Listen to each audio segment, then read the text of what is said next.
समाचार अब तक, सत्य का साहस। नमस्कार, मी नेहा आणि आपण बघत आहे समाचार अब तक। बघूया आजच्या काही ठळक बातम्या। जनग्रामीण पत्रकार संघ और वर्किंग जर्नलिस्ट यूनियन के संयुक्त नेतृत्व में राज्य के पत्रकारों को न्याय और अधिकार दिलाने के लिए नागपुर में हो रहे शीतकालीन सत्र पर पत्रकार बांधव की तरफ से जोरदार मोर्चा निकाला गया। आंदोलन में पत्रकारों पर हो रहे अत्याचार, झूठे मुकदमे दर्ज कर कार्रवाई करने और उनके साथ हो रहे अन्याय पर गहरी नाराजगी व्यक्त की।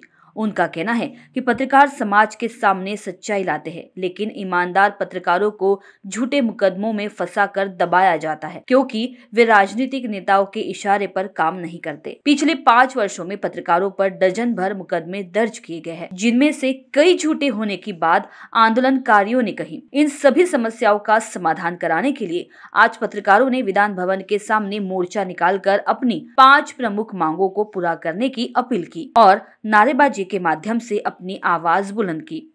आवाज दो पत्रकार संघटना विजय हो। हमारी मांगे पूरी करो, हमारी मांगे पूरी करो, पूरी करो भाई, पूरी करो हमारी मांगे पूरी करो। अरे पूरी करो भाई, पूरी करो हमारी मांगे पूरी करो। पत्रकार संघटनेचा विजय असो, जनग्रामीण पत्रकार संघाचा विजय असो, वर्क जर्नलिस्ट युनियनचा विजय असो। मोर्चाचं हिवाळी अधिवेशनाचा आम्ही जो मोर्चा आहे मागच्या वर्षी काढला होता, ह्या वर्षी काढतोय आणि दरवेळेस काढतोय आणि आम्ही बरेचशा संघटना एकत्र येऊन हा मोर्चा काढतोय। मोर्चाचं कारण असं आहे की आजपर्यंत पत्रकारांना खऱ्या अर्थाने न्याय मिळालेला नाही, त्यांना कुठल्याही प्रकारच्या सुविधा दिल्या जात नाहीये, त्यांच्यावर झालेल्या अन्याय अत्याचारावर कुठली शासन म्हणा प्रशासन म्हणा आवाज उठवलं तर तो आवाज दाबला जातोय, त्यांना कुठल्या फॅसिलिटीज दिल्या जात नाहीये आणि त्यांच्यावर कुठली जाच न करता त्याच्यावर डायरेक्ट खोटे FIR दाखल केले जात आहे।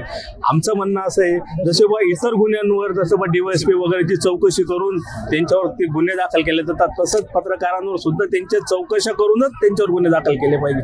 आमचं म्हणणं असं नाही पत्रकार आहे त्याला सोडून द्या, त्यांच्यावर गुन्हे दाखल करू नका, तो खरोखर दोषी असेल तर त्याच्यावर खरोखर गुन्हे दाखल करा, पण तो दोषी नसेल तर त्याच्यावर नाक गुन्हे दाखल करण्यामध्ये काय अर्थ आहे, तो निर्दोषही सोडून जातो, परंतु मग त्याला बऱ्याचशा गोष्टीला त्याला फेस करावं लागतं, त्याला जामीन करावं लागते, त्याला 2-4 दिवस आतमध्ये राहावं लागतं वगैरे वगैरे सगळ्या गोष्टी असतात, त्याच्यात तो डिस्टर्ब होऊन जातो, त्याचं मॉरल खसून जातं।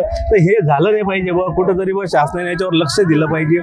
दुसरी गोष्ट, पत्रकार लोकांना जे स्वीकृत सदस्य म्हणून त्यांना जी मान्यता दिली जाते व त्यांना म्हणजे ठराविकच दैनिकांना ही मान्यता दिली जाते का त्यांना त्याची आवश्यकताच नाही आहे, त्यांना मोठे मोठे घरं दिल्या जात आहे, त्यांना बंगले दिले जात आहे, त्यांना विमानात प्रवास करताय, त्यांना बसचे पास दिल्या जात आहे फुकट, ते 5 स्टार हॉटेलमध्ये राहत आहेत आणि त्यांना रेस्ट हाऊसची सुविधा दिली जाते, ते कुठेतरी चुकीचं आहे। ज्यांना गरज आहे, जे ग्रामीण पत्रकार आहेत, जे ग्रामीण भागातून येतात, ते बिचारे ते बसनी बसून तिथपर्यंत येतात, पदरचे पैसे खर्च करून, त्यांना का दिल्या जात नाही सुविधा किंवा त्यांना रेस्ट हाऊसमध्ये का थांबवलं जात नाही? आजपर्यंत ज्यांना स्वीकृती सदस्य म्हणून शासनाने मान्यता दिलेली असा कुठलाही पत्रकार रेस्ट हाऊसमध्ये जाऊन थांबलेला नाहीये किंवा बसनी प्रवास त्यांनी केलेला नाहीये, मग त्याची का सुविधा त्याला दिल्या जाते का ज्यांना घरोघर आवश्यकता आहे, का जे स्वतःचा पैसा खर्च करून बसनी प्रवास नाही करू शकत किंवा बाबा एखादी लॉजमध्ये ते राहू शकत नाही, अशा लोकांना स्वीकृती सदस्य म्हणून यांनी